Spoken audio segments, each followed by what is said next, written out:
I have come to speak on the despicable lies, the hatred that the leftist media has for anybody who was unapologetically Hindu, who unapologetically fought for the freedom of India.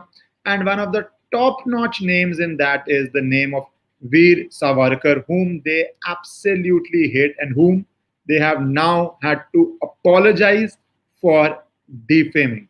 So I will explain all that happened to you. And also in the night, 10 p.m., my live today I'm doing on economy because the economic stress is really hitting every class, middle, lower middle, the one even more unfortunate, the poor. It is hitting everybody now. So I would be joined by Mr. Venkatesh, whom you also see on TV every day, and a top economic brain on what the government should do to relieve the pain of the middle class. So you can join.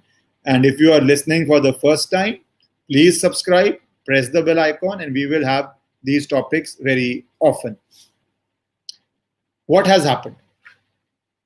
What happened is that the week, I would call it a leftist pamphlet, some may call it a magazine, wrote an article, completely false article, I would say, in which the heading was a lamb lionized. Basically saying a lamb was lionized. Veer Savarkar, whom we call, is being falsely lionized. The heading itself says what it needs to be said, and it raised questions on all aspects of his life. For those, I don't think so anybody doesn't know, but some of you might be youngsters or haven't read that much. For those who don't know, Veer Savarkar was given 50 years imprisonment at the age of 28 on 24th February 1911. 25 years for one count and 25 years on the other count. 50 years imprisonment. And the charges on him were abetment to murder of Nasik collector Jackson, a British imperial officer. The second was waging a conspiracy against the King Emperor, sedition. He was just 28. And he was sent to Kala Pani, cellular jail in Andaman and Nicobar, where the worst threats to Britishers were sent. He wasn't given a swanky palace which was converted to a jail, as happened to many. And I don't want to, or maybe I'll take names also. Have you seen where some of the Congress freedom fighters, some of them were great, but somehow they were treated?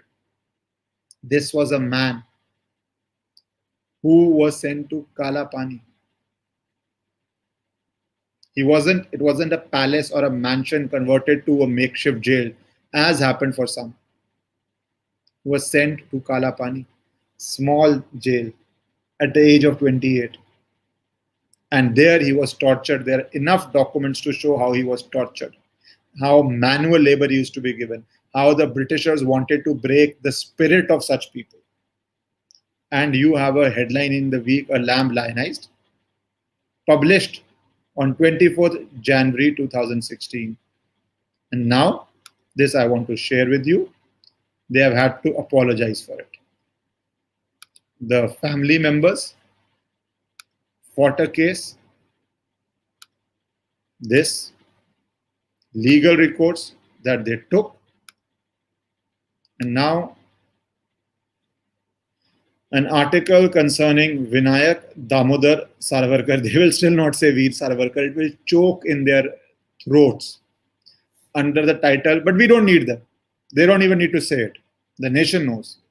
Under the title Lamb Lionized, and mentioned in the content pages as Hero to Zero, is misunderstood and giving rise to misinterpretation of the high stature of Veer Savarkar. They had to say it. Because in a court case which the family filed, let me stop, there is then a apology which has to be agreed by the person who's aggrieved, by the complainant. He has to agree to it. That is why they are writing Veer Savarkar. Otherwise, they were very happy writing what they had written. We hold Veer Savarkar in high esteem. If this article has caused any personal hurt to any individual, we, the management, express our regret and apologize for such a publication. So good that it was legally fought, good that they had to legally apologize, but it doesn't stop here. Why do I call the leftist media hates it? I will show you one or two more articles. Just see the headings.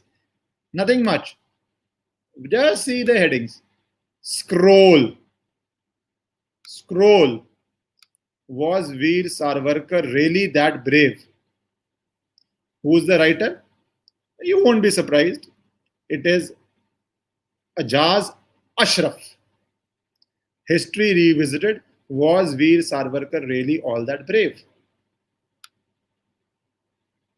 The question itself.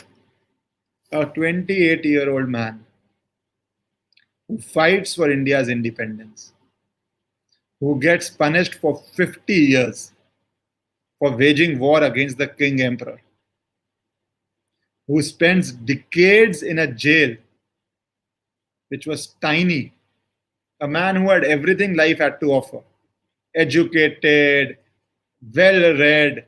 If he hadn't joined it, he could have lived a life of luxury, absolute life of luxury. He spent decades in jail, and not only a jail where they tortured prisoners, because these were the worst of the worst for the British Raj. And these bloody leftist jokers, that's what they write. That is what they write. But good that legal cases are being fought. They are being made to apologize. Why am I doing this? So that you know that when this leftists try to destroy, and I don't even call them media, they are pamphlet to me, but they try to destroy reputations, you should know they have an agenda. You must know they have an agenda. Because we are a democratic society, we have to take the rule of law, which has been taken. They have been made to apologize, but we have to spread that apology. They could not defend it in court. They could not prove what they said is right. Truth is a defense to defamation. If they believed it is true, if they believed a lamb was being lionized, if they believed he wasn't a lion and the facts bore it out, they would not have apologized. You understand that? They would have said, here we stay in the court, we say this is true, and understand, you have a lot of latitude as a journalist. Lot of latitude. It is not easy to win a defamation case in India because you have freedom of speech, you have Article 19, you have freedom to opinion, you have freedom to interpretation, which it's not maths, it is not 2 + 2 is 4. So if your interpretation is genuine, even interpretation, that is not defamation. So please understand, you apologize only when you have no bloody other option left. Otherwise, you would stick to your guns and say, I'm speaking the truth. Because you don't even have to speak the truth. It has to be bona fide. It should be a viable opinion. It should be a viable interpretation. That's all. It doesn't have to be 2 + 2 is 4. If it is reasonably, the facts can reasonably lead to it, you don't need to apologize.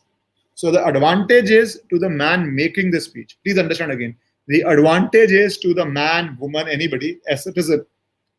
Making the speech has the advantage. Much tougher for the person to prove that he didn't have right to make, because the courts say, and that is right, the courts say if we chill speech too much, that is not good for democracy. So a person is apologizing only when they know they can't prove it. That you must understand legally. They are apologizing only when they know that they cannot prove it, that they are caught, that they must apologize or they will face punishment or they will face jail. That is the fact.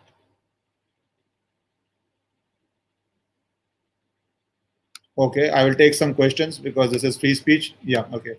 Over freedom creating stupidity. Let's cut it. No, let's not cut it. Because when you are saying this, somebody may not like it. They may jail you for this. So we need to have freedom to speak. And then we need to have law to punish those who speak wrong. We can't have it both ways. See, what would be over punishment? In UPA time, they would arrest all of you. So you need to have freedom. This knee-jerk reaction we can't have. That is why I always tell you what is balanced and good for democracy. I can do very extreme views. You would probably like it. OCT Mart type views I can do. That you come and, oh, wow, wow, wow, wow, wow. But we have to be balanced. It is our nation. So freedom of speech is essential, and equally essential is laws which ensure that if they step out of bound, which give them the advantage, they have the advantage to speak. I again repeat, but they could not prove it. All right. So in the night, let's join at 10 p.m. on economy. Very important. A lot of you are youngsters coming to the working life. Economic conditions are terrible today. Something happened in court. I will share with you at 10 p.m., which just shows how scary the way our economy is going. It shows how scary the way our economy is going, and we need to all come together, because after the health crisis may be an economic crisis. So join at 10 p.m. and I will take your questions and MRV will answer them. Take care. See you at 10.